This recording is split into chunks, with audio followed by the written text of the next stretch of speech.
Bismillahirrahmanirrahim. Assalamualaikum warahmatullahi wabarakatuh. Al-Fatihata ila ruh habibina wa syafiina sayyidina Rasulillah sallallahu alaihi wasallam wa alihi wa ashabihi wa azwajihi wa ikhwanihi minal anbiya'i wal mursalin. Thumma ila ruh masyayikhina wa li abaina wa ummahatina wa liman lahu haqqun alaina, khususan muallifu hadzal kitab Al-Imam Al-Habib Abdullah bin Alawi Al-Haddad, tilmidhuhu Al-Imam Abi Bakar Al-Syekh Ahmad bin Abdul Karim Al-Shajjar, bi anna Allah yaghfir lahum wa yarhamuhum wa yu'li darajatihim fil jannah wa yanfa'una bi asrarihim wa anwarihim wa 'ulumihim wa barakatihim fid dini wad dunya wal akhirati bi sirril Fatihah. A'udzu billahi minasy syaithanir rajim. Bismillahirrahmanirrahim. Alhamdulillahi rabbil alamin. Ar-Rahmanir Rahim. Maliki yaumiddin. إياك نعبد وإياك نستعين. اهدنا الصراط المستقيم صراط الذين أنعمت عليهم غير المغضوب عليهم ولا الضالين آمين. بسم الله الرحمن الرحيم. الحمد لله رب العالمين وبه نستعين على أمور الدنيا والدين. اللهم صل وسلم على سيدنا محمد الفاتح لما أغلق والخاتم لما سبق ناصر الحق بالحق والهادي إلى صراطك المستقيم وعلى آله حق قدره ومقداره العظيم. رب اشرح لي صدري ويسر لي أمري واحلل عقدة من لساني يفقه قولي. سبحانك لا علم لنا إلا ما علمتنا إنك أنت العليم الحكيم. أما بعد. Alhamdulillah, puji syukur kehadiran Allah Subhanahu wa taala. Alhamdulillah atas segala nikmat yang Allah berikan, sehingga di malam hari yang berkah ini kita diberikan oleh Allah Subhanahu wa taala kesempatan untuk duduk bersama di masjid yang berkah, insyaallah rumah daripada rumahnya Allah Subhanahu wa taala. Mudah-mudahan kita mendapatkan keberkahan rahmat yang Allah turunkan di tempat ini. Amin ya rabbal alamin. Ma'asyiral hadirin, mungkin ini kajian perdana iftitah. Kalau setiap bulan Ramadan kita sering di sini atau setiap tahunnya, yang ingat mungkin ya, sebulan 2 kali. Namun atas permintaan Ustadzuna Bitah, Masya Allah, beliau bukan mendesak, bukan, cuma mintanya itu serius itu. Jadi kebetulan subhanallah kami baru selesai ngajar di satu masjid. Jadi subhanallah itu sudfah, kebetulan. Sebetulnya jadwal malam Rebu itu kajian kami di Pelaju. Pelaju sana ada di Masjid Nurul Sikam. Subhanallahnya ada pergantian kepengurusan masjid. Sehingga ketua baru ingin merubah semua program yang ada sebelum-sebelumnya. Jadi kosong malam itu. Subhanallah, di hari yang sama, ini tidak mengada-ngada, di hari yang sama Ustadz Bitah WhatsApp kami. Beliau ingin kami mengisi rutinan di Masjid Fajar Siddiq. Nah, kami katakan yang kosong Ustadz malam Rabu. Alhamdulillah setelah diatur prosesnya mungkin 2 bulan, bukan seminggu, 2 bulan diundur-undur. Alhamdulillah diberikan kesempatan oleh Allah untuk kita memulai kajian di setiap malam Rabunya, insya Allah sebulan mungkin 3 kali, karena Al-Fakir itu ada rutinan juga ke Pulau Bangka setiap bulannya, bertepatan di Selasa malam Rabu. Jadi insya Allah selama Al-Fakir berada di kota Palembang, Selasa malam Rabunya kita ngaji bareng di Masjid Fajar Siddiq.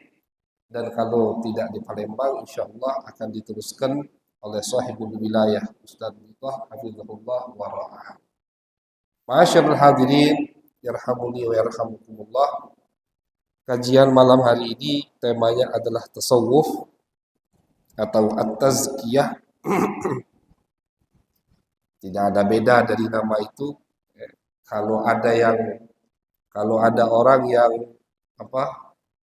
yang ngeri dengan nama tasawuf, maka jangan pakai nama tasawuf, nama tazkiyah atau nama ilmu akhlak, yaitu kajian kita memperbaiki batin kita, kajian kita memperbaiki diri kita, meluruskan hati kita, mensucikan hati kita agar hati kita jadi al-qalbus salim, hati yang diterima oleh Allah Subhanahu wa taala. Karena itu juga termasuk tugas Nabi besar Muhammad sallallahu alaihi wasallam. Jadi kalau kita cuman memperbaiki zahir kita, memperbaiki cara ibadah dari syarat wudu, rukun salat, itu wajib. Tapi kalau hanya itu yang kita perbaiki, urusan batin, masalah hati, qalbi, ruh, itu tidak kita perhatikan, maka ibadah kita juga belum tentu diterima oleh Allah Subhanahu wa taala. Dan tugas Nabi besar Muhammad itu untuk kedua-duanya. Ketika Nabi Ibrahim alaihissalam, beliau selesai membangun Baitullah, beliau berdoa kepada Allah Subhanahu wa taala, Rabbana wab'ats fihim rasulan minhum yatlu alaihim ayatik. Ya Allah, tolong utus kepada mereka utusan dari mereka, yang mana utusan ini membacakan ayat-ayat sucimu, yu'allimuhumul kitaba wal hikmah. Utusan ini mengajari mereka ilmu, mengajari mereka syariat-syariatmu ya Allah, wa yuzakkihim, dan utusan ini mensucikan batin mereka. Jadi agar kita dekat dengan Allah, agar ibadah kita diterima oleh Allah Subhanahu wa taala, kedua-duanya harus kita pelajari. Ilmu syariah kita pelajari, ilmu tasawuf atau ilmu tazkiyah juga kita pelajari. Bagaimana hati ini biar suci, wajib kita pelajari. Bagaimana cara kita bersuci, mensucikan badan kita, itu juga wajib kita pelajari. Kalau salah satunya kita pilih, yang satunya lagi nggak kita ambil, maka kita tidak akan diterima oleh Allah Subhanahu wa taala. Imam Malik mengatakan, yang belajar ilmu syariah tapi tidak belajar ilmu hakikah atau ilmu tazkiyah, apa kata Imam Malik? Faqad tafassak. Yang belajar ilmu syariah tapi tidak belajar ilmu tazkiyah, maka dia akan jadi orang yang fasik. Bagaimana fasik? Dia menguasai semua ilmu syariah, ilmu hukum dia kuasai, halal haram dia tahu, tapi dia tidak mempelajari ilmu tazkiyah, bagaimana mensucikan hati. Itu orang nanti ujung-ujungnya jadi fasik, naudzubillah min dzalik. Sedangkan yang belajar ilmu tazkiyah tapi tidak mempelajari ilmu syariah, waman tasawwafa walam barang siapa yang mempelajari ilmu syariah dan tidak mempelajari mempelajari ilmu at-tazkiyah tapi tidak mempelajari ilmu syariah, faqad tazandaqa, kata Imam Malik, maka orang tadi akan jadi orang zindik. Orang fasik dan zindik dua-duanya tidak akan diterima oleh Allah Subhanahu wa taala. Oleh karena itu, alhamdulillah, saya yakin di masjid ini macam-macam materi yang dibahas oleh Ustaz dan Ustaz Bita. Alhamdulillah, insyaallah mutakamil, insyaallah sempurna, dan insyaallah di malam yang Al-Fakir isi kita akan mengkaji ilmu tazkiyah, ilmu tasawuf yang dipandu oleh kitab Majalisul Haddad, kumpulan dari faedah ilmu yang dikumpulkan oleh murid Al-Habib Abdullah bin Alawi Al-Haddad di majlis-majlis beliau. Al-Habib Abdullah bin Alawi Al-Haddad mungkin semua yang hadir kenal dengan beliau. Yang punya Rotib Al-Haddad. Itu namanya yang punya Rotib Haddad Al-Habib Abdullah bin Alawi Al-Haddad. Bukan beliau pengarangnya. Beliau itu cuma mengumpulkan. Karena isi dari Rotib Haddad semuanya ada sanadnya. Nyampe ke Nabi besar Muhammad sallallahu alaihi wasallam. Jadi Rotib Haddad, Rotib Atas, Wirdul Latif, semua wirid-wirid yang kita baca itu rata-rata sanadnya sampai kepada Nabi besar Muhammad sallallahu alaihi wasallam. Dan beliau orang yang sangat luar biasa yang lahir di tahun 1044 Hijriah. Al-Habib Abdullah bin Alawi Al-Haddad lahir di tahun 1044 Hijriah. Berarti kurang lebih 400 tahun yang lalu beliau lahir. Tapi karangannya luar biasa kemana-mana. Beliau ini dilahirkan oleh Allah Subhanahu wa Ta'ala dan pada usia 4 atau 3 tahun kena penyakit sehingga menyebabkan mata beliau buta. Jadi pengarang Rotib Haddad itu matanya buta, tidak bisa melihat karena ada penyakit wabak yang menyebar di masa kecil beliau sehingga beliau kena dan menyebabkan matanya buta. Tapi ketika matanya diambil oleh Allah, Allah ganti dengan mata batin. Sehingga beliau membayangkan orang yang tidak bisa melihat tapi menguasai ilmu syariah, menguasai ilmu haqiqah. Kita mau tahu bagaimana luasnya ilmu Al-Habib Abdullah bin Alawi Al-Haddad, lihatlah karangan-karangan beliau. Beliau bukan hanya punya Rotib Al-Haddad, beliau bukan hanya punya Wirdul Latif, beliau juga punya karangan-karangan yang banyak, yang mana karangannya beliau ini dikategorikan oleh ulama sebagai intisari atau talkhis daripada Ihya Ulumuddin karya Al-Imam Al-Ghazali. Jadi kalau ada yang keberatan masih mau baca kitab Ihya punya Imam Ghazali, karya Imam Ghazali, maka bacalah dulu kitab Al-Habib Abdullah Al-Haddad. Itu muqaddimah, tahapan pertama untuk kita membaca kitab Ihya Ulumuddin karya Al-Imam Al-Ghazali. Dan banyak karangan beliau luar biasa. Salah satunya yang kita baca malam ini yaitu faedah yang ditulis oleh murid beliau dan dikumpulkan dijadikan satu kitab. Insyaallah kita selalu diberikan taufik hidayah oleh Allah Subhanahu wa Ta'ala untuk mengkaji daripada kitab ini. Amin ya rabbal alamin. Bismillahirrahmanirrahim. Alhamdulillahi rabbil alamin. Wassalatu wassalamu ala sayyidina Muhammadin sayyidil mursalin wa ala alihi wa sahbihi wa tabi'in.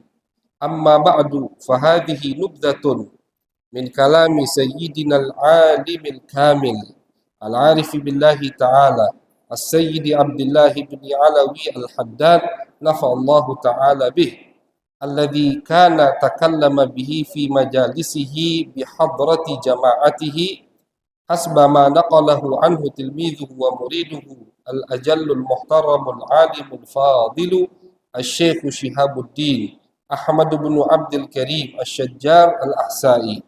Lakhastuha min khattihi syarif ma'a ba'di ma dhuyyila bihi min al-ma'ani allati hiya kasyarhi lidhalika al-kalamil munif qasidan bidzalika al-intifa'a li wa lil muslimin lima fihi min ziyadatil imani wal yaqin wa billahi subhanahu at-taufiq wal hidayatu ila sawa'it tariq. Beliau yang mengumpulkan ucapan Nasihat-nasihat Al-Habib Abdullah bin Alawi Al-Haddad dalam kitab ini memulai kitab beliau dengan mengucapkan basmalah, Bismillahirrahmanirrahim.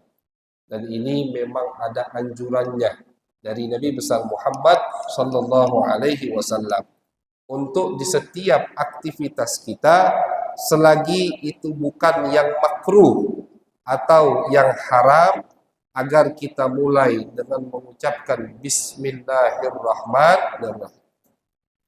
Karena kata Nabi, orang yang memulai aktivitasnya dengan Bismillahirrahmanirrahim, maka insya Allah apa yang dia inginkan akan dikabulkan oleh Allah, akan tercapai, akan diselesaikan oleh Allah, akan disempurnakan oleh Allah Subhanahu wa Ta'ala. Dan Nabi juga menganjurkan agar kita selalu mengucapkan Bismillahirrahmanirrahim, agar kita terjaga dari musibah, dari bencana yang Allah kirimkan ke muka bumi ini. Apalagi di waktu malam. Itu di dalam Sahih Muslim. Nabi besar Muhammad SAW, beliau mengajarkan kita, kalau masuk waktu malam, kata Nabi, tutup rumahmu, periksa. Kita punya rumah periksa, dikunci belum, sudah digembok belum, gembok, kunci. Tapi sambil ucapkan Bismillah, kata Nabi Muhammad. Kita ke dapur, lihat api. Api kalau di zaman Nabi, api betulan. Kalau zaman kita kan kompor. Sudah mati belum?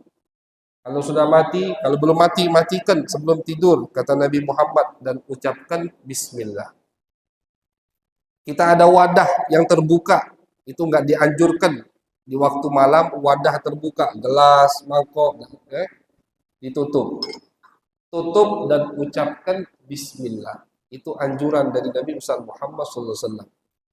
Ini kaidah yang sangat luar biasa dari Nabi. Nabi mengajarkan kita untuk tawakal kepada Allah setelah kita ikhtiar. Itu ajaran dari Nabi Muhammad SAW. Sebelum tidur, jangan, aku tawakal sama Allah. Pintu rumahnya tidak dikuncinya. Itu bukan tawakal. Aku tawakal sama Allah. Ke masjid, kunci motor, tetap dia gantungkan di motor. Itu bukan tawakal. Itu keteledoran namanya. Itu buka peluang untuk yang mau balik agar gampang untuk membalik. Tapi tawakal kepada Allah seperti yang diajarkan oleh Nabi besar Muhammad ketika ada satu sahabat datang ke masjid Nabi, bawa kuda, turun dari kuda, kudanya nggak diikat.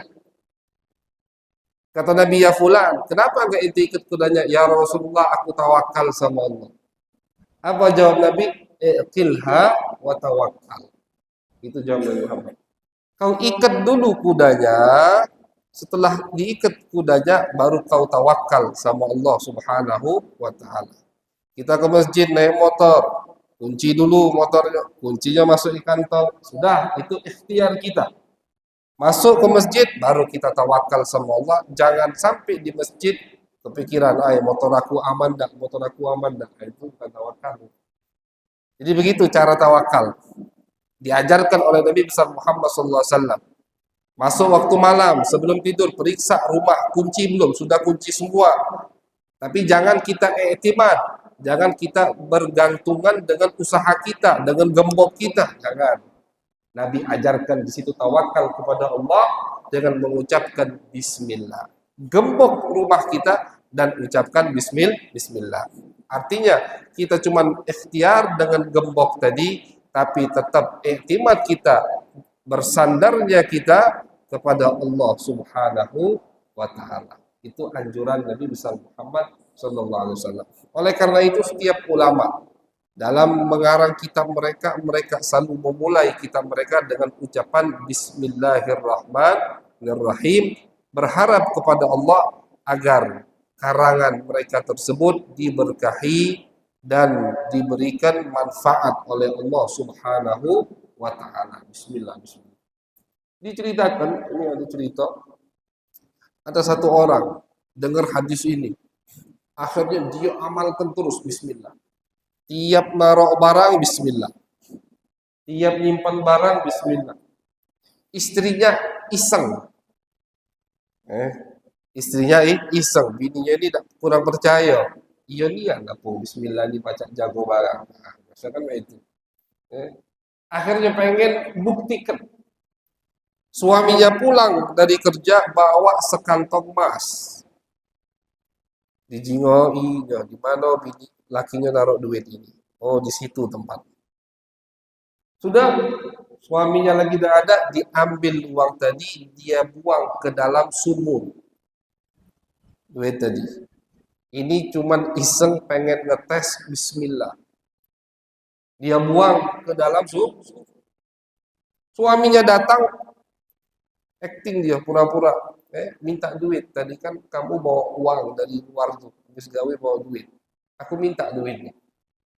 Kata suaminya ada. Masuklah suami tadi ke kamar. Mengucapkan bismillah. Buka lemarinya, mengucapkan bismillah. Ketika mau ngambil uangnya, dia mengucapkan bismillah, Allah perintahkan malaikat Jibril untuk mengambil uang tadi yang di dalam sumur dan meletakkannya kembali di dalam tempat yang dia letakkan duit di pertama kali tadi. Dia ada. Di situ baru bininya percaya dengan bismillah. Oh iya ini ada tahu. Padahal yakin tadi. Dia sudah buang duit ke dalam sumur. Tapi dengan ucapan lakinya bismillah, Allah buktikan bahwasanya dengan bismillah Allah akan jaga semuanya. Kalau arti bismillah pun dengan menyebut nama Allah. Itu arti bismillah. Jadi kalau kita yakin dengan mengucapkan bismillah, semua bisa kita lakukan dan semua akan dijaga oleh Allah Subhanahu wa taala. Menunjukkan kita penuh tawakal kepada Allah Subhanahu wa taala. Kemudian sebagaimana juga mereka memulai kitab mereka dengan bismillah, mereka juga memulai kitab mereka dengan mengucapkan alhamdulillah. Rata-rata begitu. Kalau kita baca kitab-kitab ulama itu habis bismillah, alhamdulillah. Habis alhamdulillah, salawat dan salam kepada Nabi besar Muhammad sallallahu alaihi wasallam. Karena juga ada hadisnya. Ada hadis Nabi Muhammad mengatakan sama seperti bismillah. Bahwasanya kalau pengen urusan kita, aktivitas yang kita mulai disempurnakan oleh Allah, maka banyak-banyak ucapkan alhamdulillah. Alhamdulillah. Itu harus banyak kita ucapkan. Karena dengan mengucapkan alhamdulillah berarti kita mensyukuri nikmat Allah Subhanahu wa taala. Umpama setiap detik kita mengucapkan alhamdulillah, itu masih belum bisa kita memenuhi untuk bersyukur kepada Allah Subhanahu wa taala. Diriwayatkan ada seorang arif billah masuk ke pasar melihat ada orang di pasar, wong ini maaf, tidak punya tangan dan kaki lagi sudah, tidak punya tempat tinggal. Nah, di ujung pasar, tinggalnya di situ, makannya di situ. Tapi mulutnya komat kami terus. Akhirnya orang ini melihat, perhatikan komat kami ini baca apa? Baca apa? Didekati sama dia. Tidak tahu jawabnya tidak punya tangan sama kaki tadi. Apa yang dia baca? Alhamdulillah, alhamdulillah. Zikirnya alhamdulillah. Tidak punya rumah, tidak punya sanak famili, tidak punya tempat kembali. Anggota tubuhnya tidak sempurna. Makannya kadang makan, kadang tidak. Tinggal di pasar. Tapi zikirnya alhamdulillah. Alhamdulillah, alhamdulillah. Sampai-sampai orang ini bingung. Kalau tidak salah, alif billah ini Zunnun al-Misri kalau tidak salah. Bingung. Apa yang kau syukuri? Alhamdulillah buat apa? Untuk apa kau mengucapkan alhamdulillah? Nikmat apa? Tidak ada nikmat yang aku lihat pada dirimu. Apa jawab orang tadi? Alhamdulillah alladzi ja'ala lisani dzakira wa qalbi syakira. Aku bersyukur kepada Allah yang telah menjadikan salah satu anggota dari tubuhku, yaitu lidahku, selalu menyebut Allah Subhanahu wa Ta'ala, dan aku bersyukur kepada Allah karena hatiku selalu bersyukur, sabar, terima dengan keputusan Allah Subhanahu wa Ta'ala. Jadi orang seperti itu saja selalu berzikir alhamdulillah. Apalagi kita, apa banyak nikmat yang Allah berikan kepada kita, maka dianjurkan sekali paling tidak setiap habis sholat kita mengucapkan alhamdulillah 33 kali. Ini diceritakan juga, ada cerita juga. Ada seorang selalu mengucapkan alhamdulillah, alhamdulillah, alhamdulillah. Orang Badui, ya, artinya orang yang tinggal di pelosok, di luar kota. Selalu mengucapkan alhamdulillah, alhamdulillah. Akhirnya suatu hari dia punya keledai. Atan, keledai betina. Disitulah mata pencarian mereka. Artinya mereka makan minum dari situ. Keledainya mati siang hari itu. Dia ucapkan alhamdulillah. Bininya marah-marah, istri. Alhamdulillah aku ini. Harusnya innalillah. Inilah tempat kita makan, dari susunya kita makan, dari sini kita bisa kerja. Mati keledai. Kata suaminya, alhamdulillah. Pasti ini yang terbaik. Padahal ini musibah. Subhanallah, betul. Di malam itulah datang sekelompok perampok ke desa itu atau ke kabilah itu. Kabilah, kemah-kemah gitu. Mereka merampok setiap rumah kecuali rumah uang tadi. Besok paginya, situ ada yang jerit menangis, situ ada yang terbunuh, di situ kemah, situ ada yang emasnya habis semua. Kecuali kemah orang tadi yang keledainya di siang hari mati, tidak disentuh sama sekali oleh perampok. Ternyata apa alasannya? Perampok ini nggak mau pusing, nggak mau capek. Kata geng perampok ini, rumah, sebelum kita ngerampok sih ke rumah, dengar dulu ada suara binatang atau tidak. Kalau ada suara binatang, berarti ini orang punya, ada duit istilahnya. Kalau katik binatang beda katik, apa yang nak kita rampok? Tidak usah masuki. Jadi Allah matikan keledainya di siang hari agar Allah ingin menyelamatkan nyawa harga dirinya di malam hari.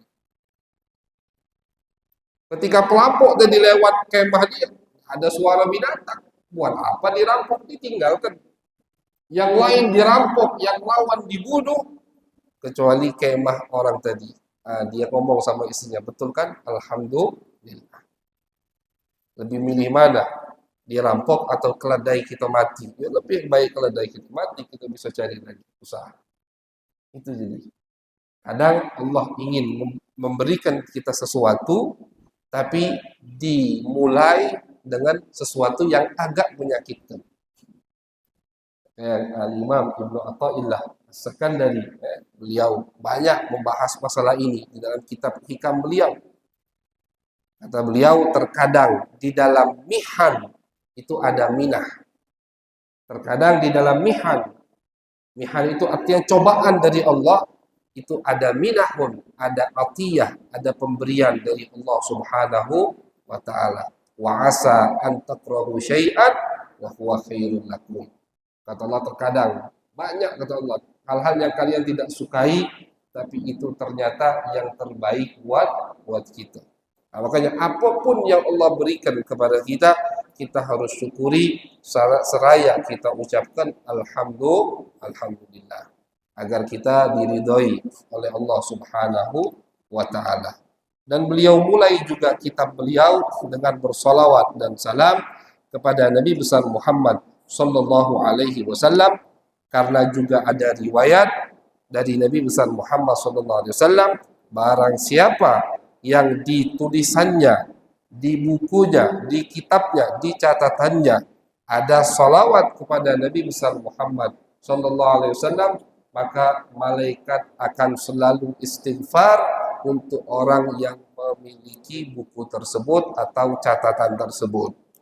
Selagi ada tulisan salawat dan salam untuk baginda Nabi besar Muhammad sallallahu alaihi wasallam. Ya, tentu kalau mau bahas bab salawat itu tidak akan selesai-selesai karena banyak ulama, salah satunya Al-Imam As-Sakhawi, beliau mempunyai satu kitab khusus yang isinya tentang salawat ala Nabiyil Mukhtar, tentang salawat kepada Nabi besar Muhammad sallallahu alaihi wasallam. Okay. Kita baru selesai bulan Rabiul Awal. Alhamdulillah kemarin di sini ada jadwal arba'in. Okay. Kita pengen hadir, tapi jujur kita lagi di Bangka waktu itu, jadi tidak bisa hadir. Kalau di Palembang kita akan hadir waktu itu kemarin. Ada Maulid Arba'in di Masjid Fajar Siddiq. Selesai sudah Arba'in, selesai sudah bulan Rabiul Awal. Tapi apakah selesai salawat kita untuk Nabi besar Muhammad sallallahu alaihi wasallam? Ya tentu tidak. Karena kalau kita memang cinta sama Nabi, kita akan terus salawat kepada Nabi besar Muhammad sallallahu alaihi wasallam. Salawat kepada Nabi. Sampai-sampai ada ulama yang mengatakan salawat kepada Nabi besar Muhammad sallallahu alaihi wasallam itu pahalanya melebihi membaca Al-Qur'an. Salawat kepada Nabi pahalanya melebihi membaca Al-Qur'an. Kenapa? Karena kata beliau, ketika kita membaca Al-Quran, itu Nabi sebutkan pahala. Apa kata Nabi pahala membaca Al-Quran? Pahala membaca Al-Quran setiap huruf itu dapat 10 pahala. Dengan kata Nabi, la akul alif lam mim ayah, walakin alifun ayah. Kata Nabi, bukan alif lam mim, bukan satu huruf, bukan. Maaf, bukan satu huruf. Tapi alif satu huruf, lam satu huruf, mim satu huruf. Berarti ketika kita membaca alif lam mim itu udah 3 huruf. Berarti 30 pahala yang kita dapatkan ketika membaca Al-Quran. Besar pahalanya, tentu. Tapi ketika kita bersalawat kepada Nabi besar Muhammad SAW, itu apa pahala yang Nabi sebutkan? Kata Nabi, man shalla alayya marratan wahidatan sallallahu lahu biha asyra. Kata Nabi, barang siapa yang bersalawat kepadaku satu kali, salawat yang paling pendek Allahumma sholli ala sayyidina Muhammad wa ala ali sayyidina Muhammad misalkan, itu kata Nabi Muhammad, Allah akan balas salawat untuknya 10 kali. Ini kata orang alim ini, lihat bagaimana di hadis pahala salawat Nabi menisbatkan fi'lus salat. Nabi nisbatkan yang akan bersalawat kepadamu adalah Allah. Sedangkan di pahala membaca Al-Quran, Nabi tidak menisbatkan pahalanya dari Allah Subhanahu wa ta'ala. Ketika kita sekali bersalawat kepada Nabi, Allah langsung yang salawat untuk kita 10 kali, bukan sekali.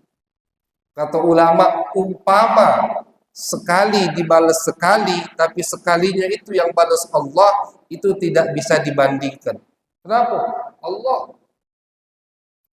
Bagaimana dengan 10 kali salawat dari Allah?